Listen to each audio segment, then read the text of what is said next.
নমস্কার বন্ধুরা, আমি জ্যোতিষ রঞ্জিত। আজকে আলোচনার বিষয় মহাশিবরাত্রি ২০২৫ সালে কবে পড়েছে এবং শিবরাত্রি পালন করলে কি হয় সে বিষয়ে বিস্তারিত আলোচনা করব আজকে আপনাদের সাথে। দেবাদিদেব মহাদেবের আরাধনা করার সর্বশ্রেষ্ঠ দিন মহাশিবরাত্রি দিন। এই দিন ভক্তি মনে পুজো করলে বাবা ভোলেনাথের ভক্তদের মনোবাঞ্ছনা পূরণ হয়। মাঘ মাসের কৃষ্ণপক্ষের চতুর্দশী তিথিতে শিবরাত্রি পালন করা হয়। হিন্দু ধর্মে শিব চতুর্দশীর মাহাত্ম্য অনেক। পুণ্যার্থীরা শিবের জন্য ব্রত পালন করেন। জীবন চলে নানা ধর্মীয় রীতি পালন। শিবরাত্রি কথাটা দুটি শব্দ থেকে এসেছে। শিব ও রাত্রি, যার অর্থ হলো কল্যাণকারী রাত্রি। শিবরাত্রির সঙ্গে প্রচলিত আছে নানা কথা। পুরাণ মতে দেবী পার্বতীর সঙ্গে এদিন দেবাদিদেব মহাদেবের মিলন হয়। আবার শোনা যায় এদিন থেকেই বিশ্ব ব্রহ্মাণ্ড সৃষ্টি করেছিলেন। হিন্দু সম্প্রদায়ে প্রায় সকলের নিকট একটি অত্যন্ত ধর্মীয় আচার অনুষ্ঠান এই মহাশিবরাত্রি। এই মহাশিবরাত্রি ফাল্গুন মাসে কৃষ্ণপক্ষের চতুর্দশী তিথিতে পালন করা হয়ে থাকে। মহাশিবরাত্রি হলো হিন্দু ধর্মের সর্বোচ্চ আরাধ্য দেব দেবাদিদেব মহাদেবের শিবের মহারাত্রি। শুধুমাত্র ভারতবর্ষে নয়, বিশ্বের বিভিন্ন দেশের কোটি কোটি মানুষ এই মহাশিবরাত্রি পালন করে থাকে। আর আপনি যদি ভেবে থাকেন এই শিবরাত্রি শুধুমাত্র মহিলা করে থাকেন, তাহলে আপনি ভুল ভাবছেন। কারণ বিভিন্ন দেশে নারী পুরুষ নির্বিশেষে পালন করা হয়। কিন্তু প্রশ্ন হলো, শিবরাত্রি কেন পালন করা হয়? আজ এই ভিডিওদের মাধ্যমে আপনাদের কাছে তুলে ধরব। আসুন মূল পর্বে যাওয়া যাক।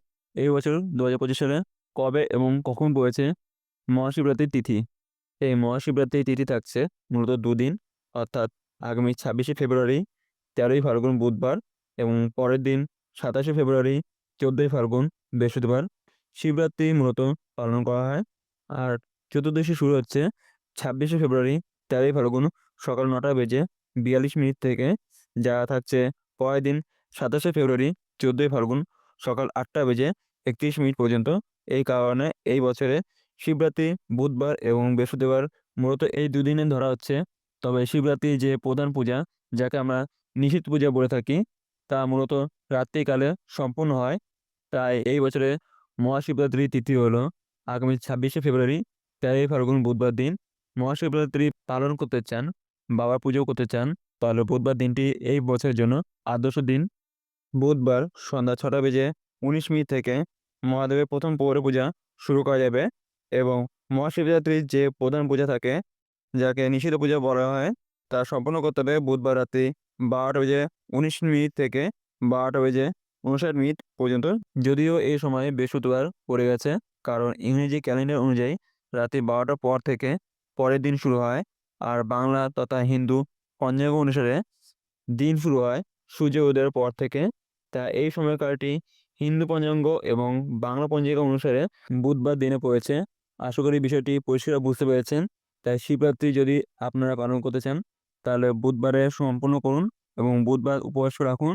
যদি কোনো কারণে তা না পারেন, তাহলে গোস্বামীর মতে অবশ্যই বৃহস্পতিবার দিনও চতুর্দশী তিথি ছাড়া পরেও শিবরাত্রি পূজা সম্পূর্ণ করতে পারবেন। অর্থাৎ বৃহস্পতিবার সকাল ৮টা ৩১ মিনিট পূর্বে শিবরাত্রি পূজা করা যাবে।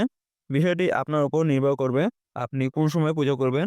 যেহেতু শিবরাত্রি রাত্রিকালে পূজা করা হয়, তাই রাত্রে পূজা করা সর্বোত্তম। এবার দেখে নেওয়া যাক শিবরাত্রির ব্রতর নিয়ম। শিবরাত্রির ব্রত পালন করার আগের দিন সংযম করতে হয়। এদিন সিদ্ধ চালের ভাত বা আমিষ খেতে নেই। আতপ চালের সিদ্ধ ভাত খাওয়ার নিয়ম এদিন। এছাড়া কেউ চাইলে ময়দার তৈরি খাবারও খেতে পারেন, তবে সন্দক লবণ দিয়ে রান্না করতে হবে। এদিন সাধারণ লবণ একদম খেতে নেই। ব্রতের দিন উপবাস করে নিষ্ঠা করে কিছু নিয়ম মানলে ভক্তের মনোবাঞ্ছনা পূরণ করেন দেবাদিদেব মহাদেব। এবার দেখে নেওয়া যাক শিবরাত্রির ব্রতর ফলাফল। যজ্ঞের মধ্যে যেমন অশ্বমেধ যজ্ঞ, তীর্থের মধ্যে যেমন গঙ্গা, তেমনি পুরাণ অনুযায়ী ব্রতের মধ্যে শ্রেষ্ঠ হলো শিব চতুর্দশীর ব্রত। তাই শিবরাত্রির ব্রত পালন করলে ধর্ম, অর্থ, কাম, মোক্ষ এই চতুর্বিধ ফল লাভ হয়। এবার জেনে নেওয়া যাক শিব ব্রত কথা।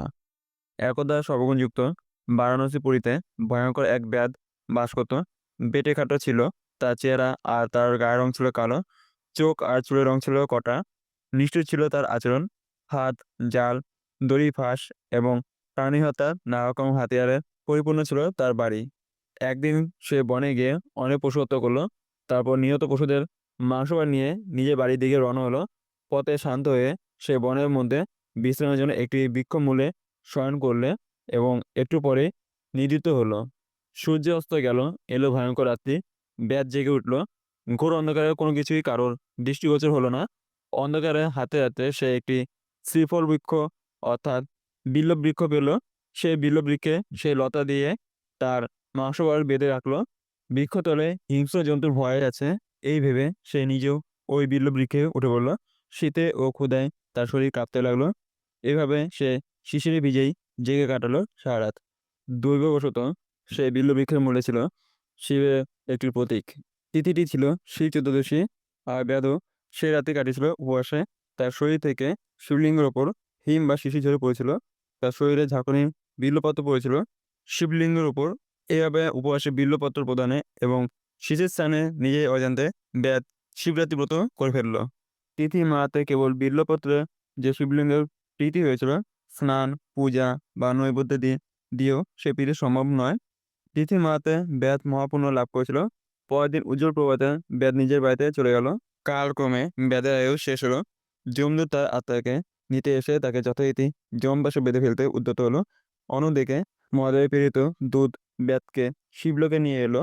আর মহাদেবের দূতের দ্বারা আহত হয়ে যমদূত যমরাজকে নিয়ে মহাদেবের পুরো দ্বারে উপস্থিত হলো। দ্বারে শিবের অনুচর নন্দীকে দেখে যম তাকে সব ঘটনা বললেন। এই বেদ সারা জীবন ধরে কুকর্ম করেছে জানানোর যম। তার কথা শুনে নন্দী বলেন, ধর্মরাজ, এতে কোনো সন্দেহ নেই যে ওই বেদ দুরাত্মা। সে সারা জীবন অবশ্যই পাপ করেছে, কিন্তু শিবরাত্রির ব্রতে মারতে সে পাপমুক্ত হয়েছে এবং সর্বস্বর শিবের কৃপা লাভ করে শিবলোকে এসেছে। নন্দীর কথা শুনে বিস্মিত হলেন ধর্মরাজ। তিনি শিবের মাহাত্ম্যের কথা ভাবতে ভাবতে যমপুরীতে চলে গেল। এই হলো শিবরাত্রির ব্রতের মাহাত্ম্য। সম্পূর্ণ ভিডিও দেখার জন্য আপনাদের অসংখ্য ধন্যবাদ। ভিডিওটি ভালো লাগলে লাইক, শেয়ার আর আপনাদের কোনো মন্তব্য থাকলে কমেন্টে জানাবেন এবং চ্যানেলটাকে সাবস্ক্রাইব করে বেল আইকন অন করে পাশে থাকবেন।